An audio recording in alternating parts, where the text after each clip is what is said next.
Right, good morning everybody. Morning. I decided this morning at 6:30 when I was sat in the bath that I wasn't going to do what I'd planned to do with you guys today, because I think you've probably had a few days of fairly full-on people talking to you about their experience. And I am going to do a little bit about that because it might be useful. But what I want you to do is I want you to think about where you want to be. So as I'm talking, I want you guys to think that bit of information will help me in my future. Okay? So whilst it's my information, I want you to really draw what you can out of it and think, that's going to help me. I'm also going to share with you my ambitions. Okay? And I want you to think about your ambitions, not just your career, but what you really want to do. And as we're doing today's session, and as you're doing the rest of the conference today, I want you to think about what other people are saying in the room, not just think about your own experience, but I want you to think about what other people are saying to you. Think about how they could possibly help you in your ambitions or your career. I know it's pretty basic stuff, but sometimes it's stuff that we need to be reminded of. So, it's going to be a little bit about what I've done, and then at the end we're going to have a bit of a session of sharing and what you guys want to do and how everybody else in the room can help you. Who do you know that could help? That kind of thing. All right? So, bear with me. We're going to get through this presentation and then we're going to do what I really want to do. So, I've had quite an extensive career. I've worked for large corporate companies, worked my way up. I've worked and run small enterprises, large enterprises. I've consulted in public sector, worked for government bodies, done all sorts of things. But I've done them really well. Okay? This isn't a me blowing my own trumpet thing. I didn't go to university. I didn't want to. I'd had enough of learning and I wanted to get out and do some hands-on work, earn some money and start and live a bit. So I started work in 1990, worked my way up through Royal Bank of Scotland, ended up as top sales manager in the UK. I loved it, it was great, the rewards were really good with that. It taught me a lot, about myself as well. Because when I left school, the likelihood of me getting a job and actually holding a job down was pretty slim. There was too much else to distract me. So I was really, really chuffed that I managed to keep a job, let alone do really well at it. Through that, I set up my own financial services company, which started off as just 2 of us, and then I grew it to, we'd got 4 offices around the UK, 17 sales staff, 10 administrators. It was a decent sized concern, and I really enjoyed that, and that taught me a lot as well. I then went as a management consultant to Business Link, which was massively interesting because it was completely different to anything I'd done, and it was all around public sector, which is totally, totally different from private sector. And then I started working for myself again. I'm not very good at being told what to do. I'm not very good at working for somebody, so I'm better off self-employed. Started working, running a company called IJM Media. Still do a lot of work in the media. That also does a lot of schools development work. So it's teaching kids in schools about business skills. So not only do you need your qualifications and your academic side, your academic skills, but you need transferable skills to get out into the world of work. Okay? And I'm really keen on that. And I know you guys are kind of either just entering the world of work, you've been in there for a little bit. It's massively important that you have these skills as well as your academic qualifications. I'm not going to take away anything from the academic world at all, but I want you to really think about your transferable skills today. That's something else I want you guys to focus on, and what you can take away from this conference and what have you learned, okay, about what you learned about yourselves. I also fell into the role of events manager for the Royal Television Society, which I have to say I love doing. I've been doing it now for 3 years, and it's just brilliant. It's great. I get to work with folk off the telly. I get to work from home, which is really important to me. And I have a great time. I'm very, very lucky. But it's hard work. So, I've already mentioned transferable skills a couple of times. I'll probably bang on about them a bit on the way through this journey that we're going on today. But some of the skills that I've picked up over the years, flexibility. You have to change pretty quick. Okay? So when we came in this morning, do you want sound with your presentation? We haven't got any sound. No, it's all right, we don't need sound. I can do it without sound. You can be flexible. I've changed my mind on the way, as I said first thing this morning, about what I was going to do. So it's up to me to be a bit more flexible and make sure that you guys have a good time. All these skills that I've built up, probably the most important one for me out of any skill that I've ever done is relationship building. I think that is key to my career success, is being able to make friends with people and get on with them. And it sounds like quite a basic skill when you think, but what about communication and presentation and all the serious skills? Making friends with people is really very important. Okay. Outside of work, I am obsessed with dogs. I love dogs of all sorts, and those are my 5 current babies, along with the other 2 people that come lower down the pecking order in my world, which is my son and my husband. But the dogs to me are, I love them. That's it. That's why I work. I work to keep my dogs happy. And aren't they beautiful? They are so beautiful. Right, off the dogs quick, because I should be on them for hours. Right, so Royal Television Society then. The Royal Television Society is a massive national charity, and it was set up 80 odd years ago to provide support for people working in the television industry, but on the engineering side. Okay. Over the years it's evolved so that it now encompasses everybody that works in telly, everybody that does anything in telly. Okay. And it kind of is there for people to look at the progression of television. Where's it come from? Celebrate what's happened. How does it move on? And how do we look to the future? And what is the future of television? So it's an educational charity that's bringing lots of messages from all sorts of media into the television world and out to the people working in television. Okay. Prince of Wales is the patron. It was granted its royal title in 1966, so you can see it's been around for a long time. It's primarily there, as I said, as an educational charity, and we put on lots of events right across the country. I focus on the Midlands, which goes from here down to across into the East Midlands, down to just sort of the Oxford, top of Oxfordshire, that down there. So it's a big old region that we're dealing with. And it's my job to make sure that the people that work in the telly industry are going out to meaningful events that are going to give them information that's going to help them with their jobs, keeping up to date with technology, that kind of thing. And it's great. I don't understand half of it, I have to say, but it's really very good.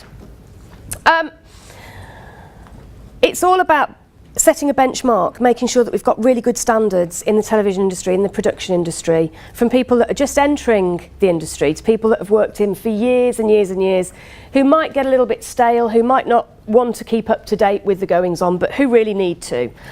And it's recognised as somewhere that people can go to get help and information if they need to.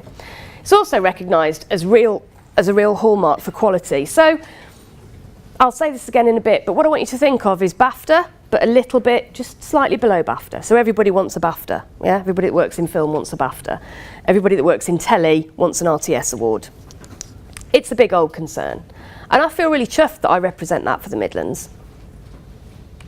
Okay, this is what all the television people are striving to get. They are striving to get an RTS award for the production, for what they're making, okay? Out of all of the events that we do in the year, and we do about 15, 16 events every year, the RTS Awards is by far the biggest. And they happen in lots of places around the country. Each of the different centres has to put on an RTS Awards ceremony every year. And it is a really big, glitzy, glamorous affair. Or it is now. It wasn't a few years ago when we started doing it. It was more like a dinner for 100 and odd people. But we've grown it. We've worked really hard and we've grown it. It has to be good. It has to be memorable. People have to go away thinking they've had a blooming good time and aren't they impressed with that event, okay? They've got to go away thinking that was probably the poshest night out I've had this year. It's got to be a good quality, good standard, really nice, glitzy, glamorous occasion. And the events team, which is me, and occasionally I rope Isabel in to help. The events team has to put that on, okay? And it takes up a lot of room in my dining room, I can tell you, for a good 6 months of the year. It happens in the autumn every year. We used to use the Holiday Inn in the middle of Birmingham, but we've outgrown it. And I'm really proud that we've outgrown it, because it means that the event's really gaining momentum. It's really becoming something big, which is great. We had it at the National Motorcycle Museum last year, and they've just asked me to commit to the next 2 years there. The National Motorcycle Museum room, I have to say, when you go in as a business person and you think, this is a really big room and I've got to fill this full of people and they've all got to pay to come, it's quite a daunting thought because it's huge. But we're getting there, we're getting there. It looked full last year, but we've still got the capacity to move up by a couple of hundred people. So last year we had 350 guests, which I was really pleased about because we have over doubled the size of it. And it was watched by 1,800 people via a live stream, which was just brilliant. So chuffed with that. And we'll talk about how we've grown it in a while. So, this isn't just so that I can look back and go, God, I was good. God, that event was brilliant. This is actually the feedbacks from some of the feedback from the event. And yeah, it was a blooming good event. But this is what people are paying for. They're paying to have a good night out, okay? They're paying to have another fabulous RTS event. They're paying to have a really great night. The comment, we feel we had good value for money, is brilliant. It's really good. Because sometimes you can go to these things and think, Christ, I've spent a lot of money on that ticket and actually I'm not sure that it was worth it. But if they've had good value for money, that is fantastic. Great customer service on our part. And it's personal as well.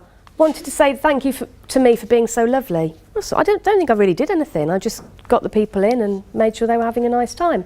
But if people think that they personally know me, then we've got the personal touch. They've made friends with me. They've had a good time. This is my repeat business for this year. Okay? So already we're looking at, why have I made friends with people? I've made friends with people so that they've had a lovely time and so that they will come back next year, year on year on year. And they'll come back because they've loved it and they think it's good value for money. Okay. The daunting part of the feedback is, it was very impressive. Brackets. So what are you going to do next year that's going to make it even more impressive? So there's the $1 million question, isn't it? It was very impressive. So, no pressure. What am I going to do this year? Not a clue yet. Not a clue. But I know that if last year's was very impressive, this year's has got to be even more impressive. Okay. No pressure. But we can't have anybody going away saying, well, it was really good in 2014, but she lost it a bit in 2015. Right? So it's about keeping your customer service going, keeping your customers happy, managing their expectations. And sometimes it is on a wing and a prayer stuff. But it's all about being flexible. Okay. So I've kind of built the picture of this awards. Have I? Have you got this awards? It's like the BAFTAs, a bit smaller. Folk are really impressed, but they have to pay to come. Okay? Big glitzy event.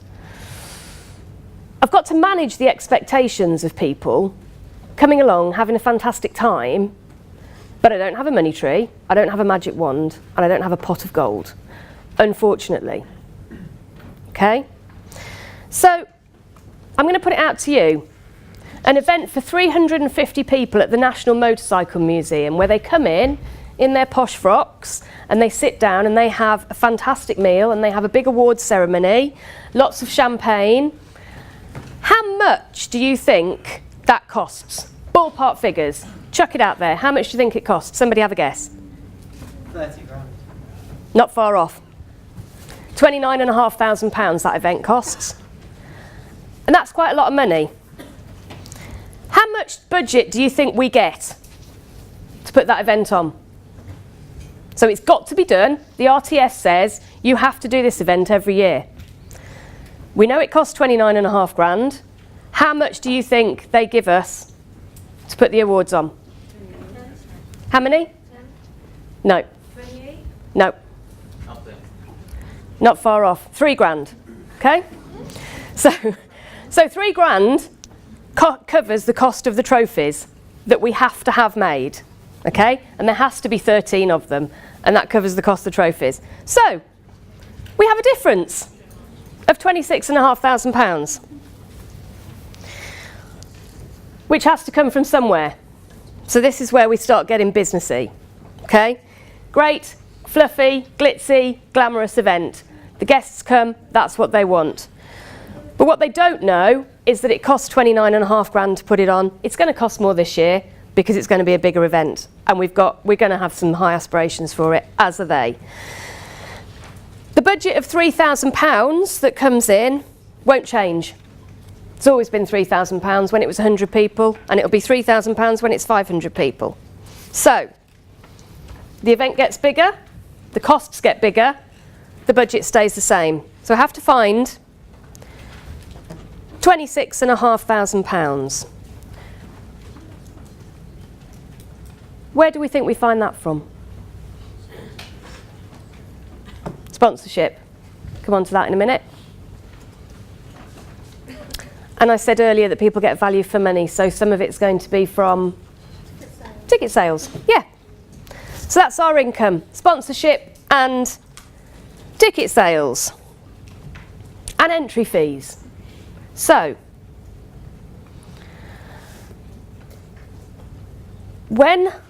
after Easter, when I put out because don't forget the events team, me, when I put out the invite for the great and the good of the telly in the Midlands to enter the awards after Easter, I then have to sit and hope that they will enter, okay?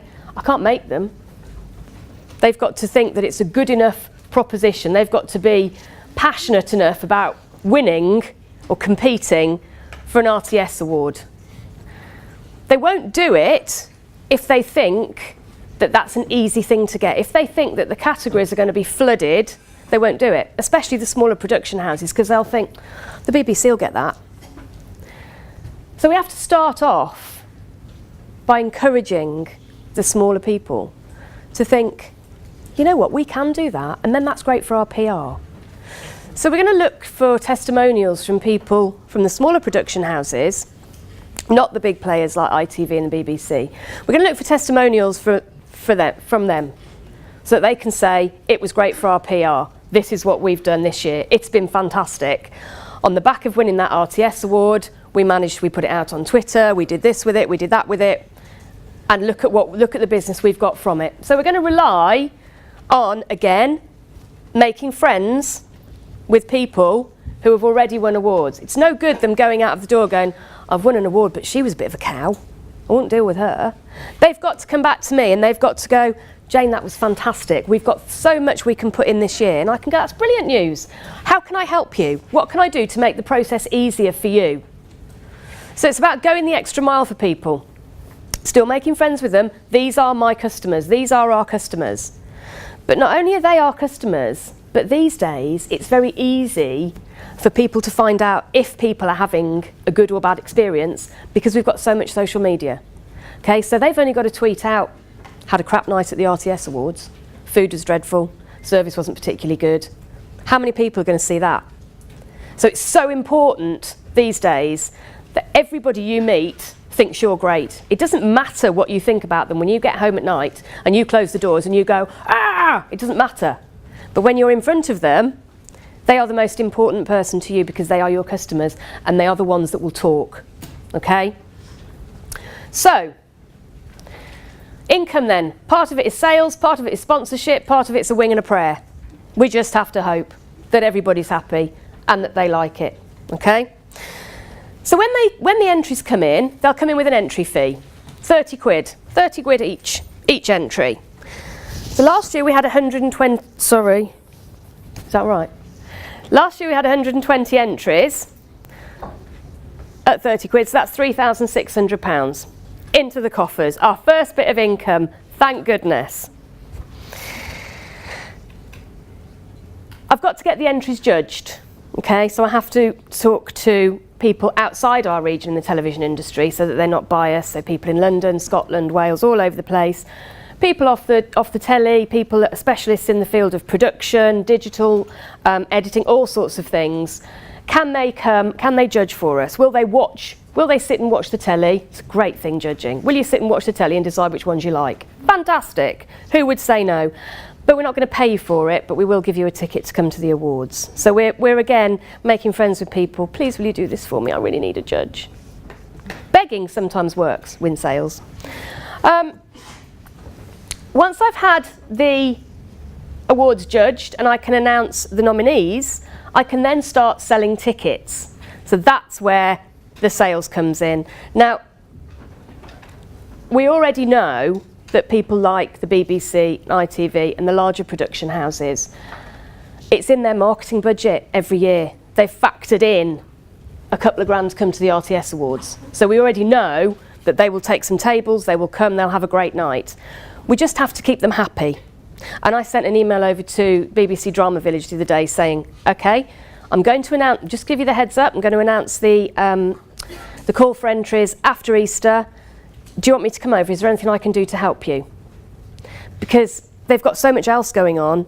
Last year they forgot to put in one of their entries. So I remembered that and went back and said, we don't want the same issue this year. I don't want you panicking at the last minute. How can I take the pressure off? So it's just about going the extra mile with customer services, and the sales will come from that. So it's the smaller production houses, the smaller companies where 65 quid for a ticket or 550 quid for a table of 10, that's a lot of money to come out of their budget. It's a lot of money, and they really want to come because in order to progress their business on, they need to be seen to be there. So there's obviously favours that we can do for people that are nice to us, and again, they remember that. So if I say, look, come on, take a table, I'd really like you to take a table this year. I'll knock 50 quid off it for you. Oh, thank you, that's brilliant, thank you so much. They'll remember that, they'll come again. It's thinking what you can do for other people. How can you make it sort of accessible for everybody whilst still making sure that this gap of 26.5 grand is covered? So you've got to be pretty on top of everything. Got to be pretty on top of the administration side, the relationship building side, and the finance side. Okay. And also, we want to make sure that the smaller production houses, when they're doing their budgets, when they're sitting doing their yearly budgets, ready for the next year, we want to make sure that part of their marketing budget is us. We want to make sure that they think it's a good enough way of promoting their business and raising awareness for their business and networking that they are going to include a night out at the RTS Awards in their marketing budget, okay? Because then it's already paid for. So it's about maintaining the relationship as well with these people, okay? The awards are set for the 12th of November. I'm already telling people the date. Because if their year end is coming up soon and they're looking at setting their new budgets, or if they've got a bit of cash at the end of the year that they might need to get rid of, pop it aside. Pop it aside, we can do something at the RTS for you. So it's about knowing your customers, knowing their business, okay? Being in the right place at the right time and being, so it goes back to what I said right at the beginning, making friends with people, okay? So we know that we've got to keep our existing customers happy to get the sales in, and we know that they will be repeat customers for as long as we keep them happy, okay? And then we want new customers, because that's how you grow, isn't it? New customers. So to do that, we've got to be out there. We've got to be telling people with conviction how good our awards are. You need to be there because it's the most fantastic night out in telly that there is in the Midlands in the whole of the year. Everybody's there. Why would you not want to be there? It's a fantastic opportunity to promote your business. Come along, tell me who you want to be introduced to. I will introduce you. Have a think about who it is that you want to meet. Come and find me on the night. Of course, I'll introduce you, no problem. Be there. It's hard work, but be there for them, okay? They will remember it. A company, one of the universities came to me last year and said, we've got this fantastic piece of film. and we want to get it somewhere we don't know where to get it to. Can you introduce us to somebody? Yeah, no problem. So they've now put that as a proposal over to the BBC, who are considering producing it with them and putting it out for them. We've put them out to a local production house as well. It doesn't take much, but they're really happy. And the BBC and the other production house are thinking, well, that's very proactive of the RTS. They've certainly developed on, because they're starting to think about being almost like a broker facility. So it's good. It's raising good awareness. And I've got to have in the back of my mind all the time that when I've got my RTS hat on, I'm representing a really big organisation, okay? I can't make them look anything other than professional, helpful, useful. I've got to be good. I've got to behave myself, and I've got to get it done for them, because it's a good thing to be able to represent. Right, so back to the money, because that's the all important.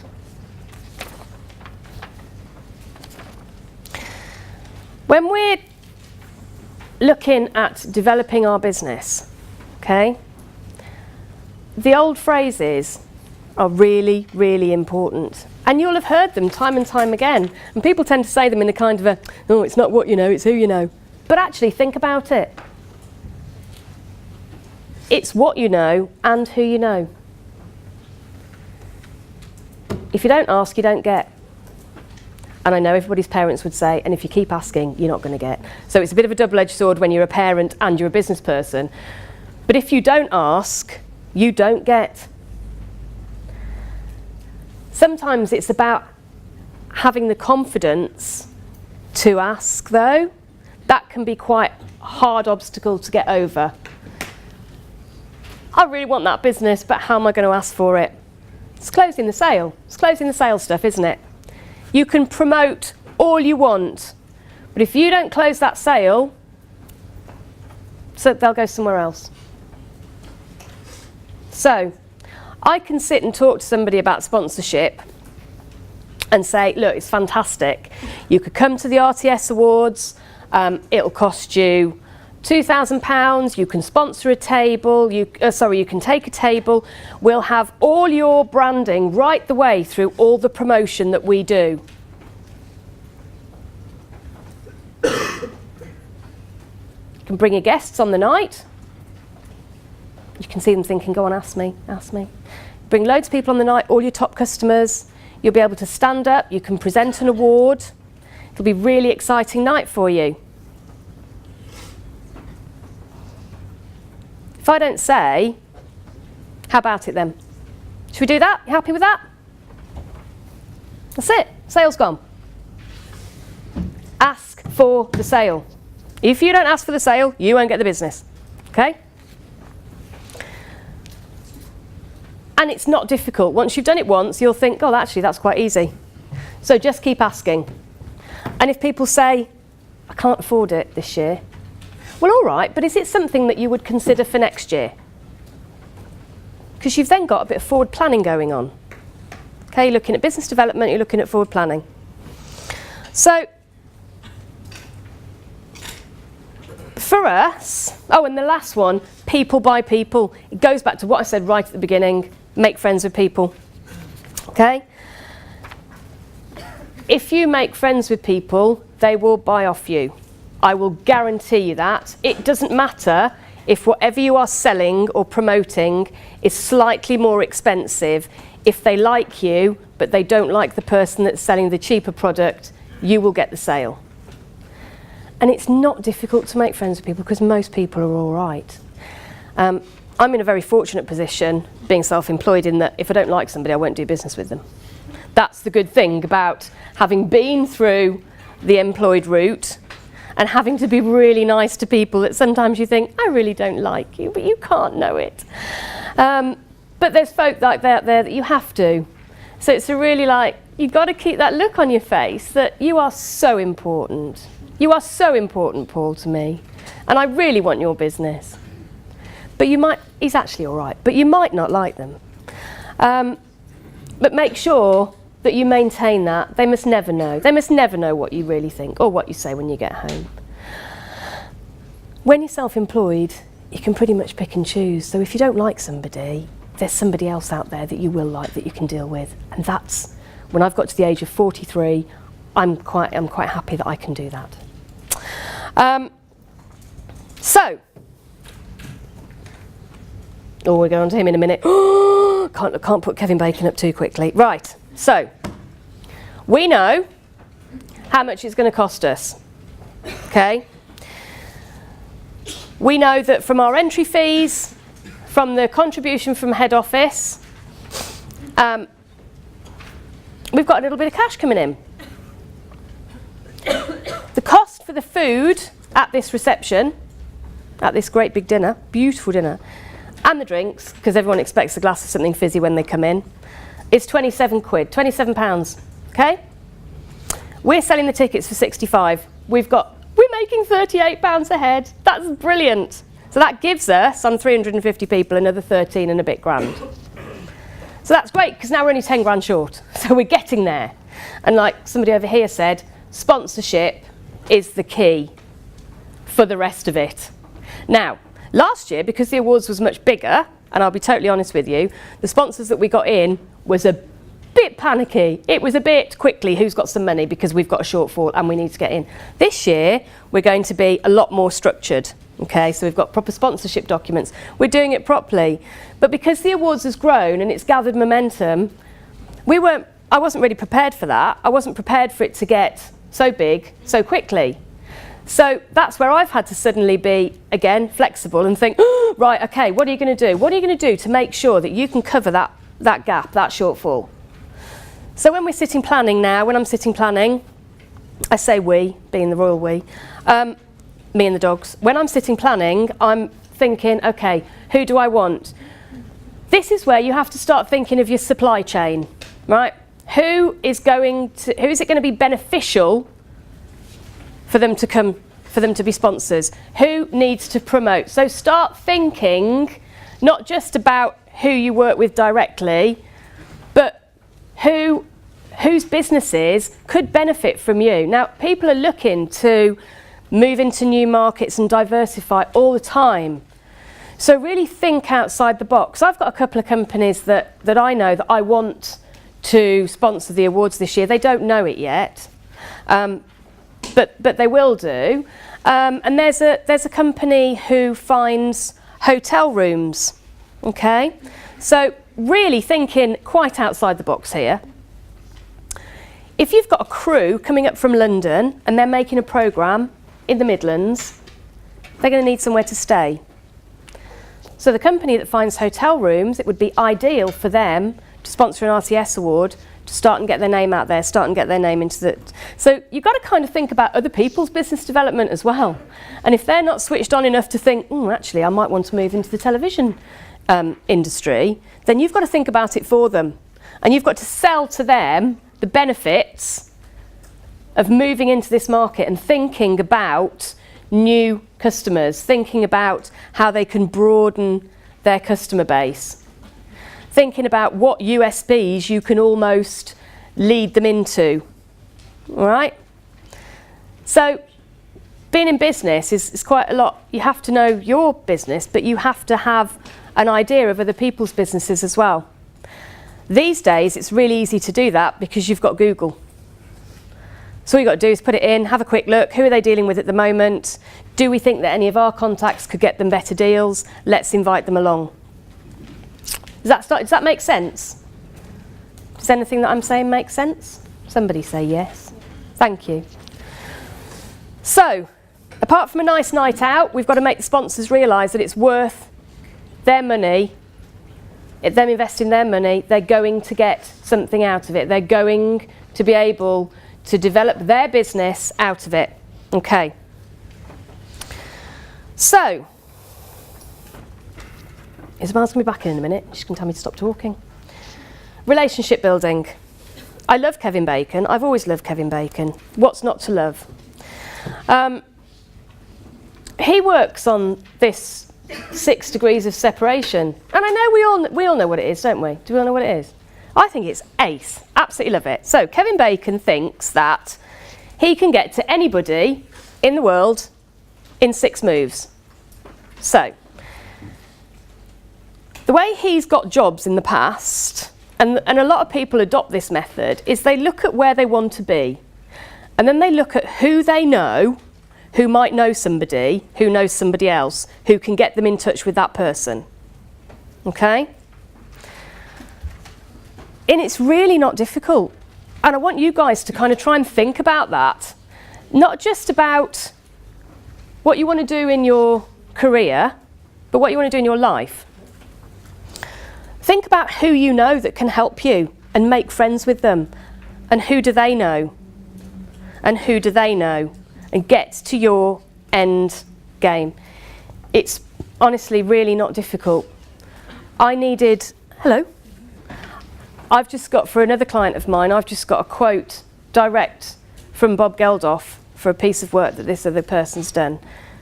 And I applied that theory. So you can get to anybody. You just need to think about how you're going to do it. Okay? And I just wanted to put a picture of Kevin Bacon on the screen, so I'm going to leave it up for a while. Okay.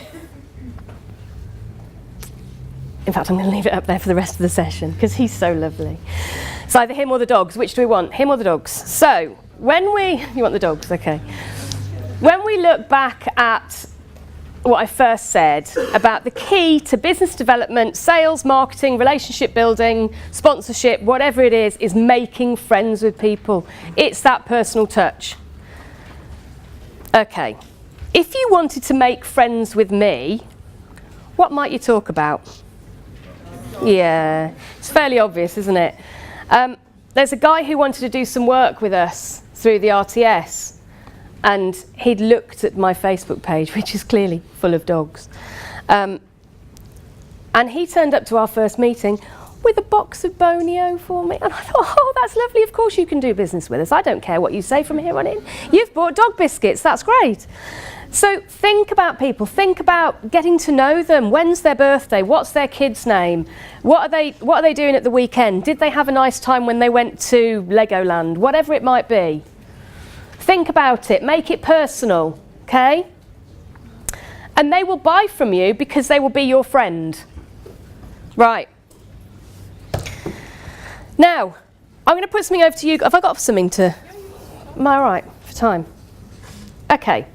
I'm going to put something over to you guys now, because I've stood and spouted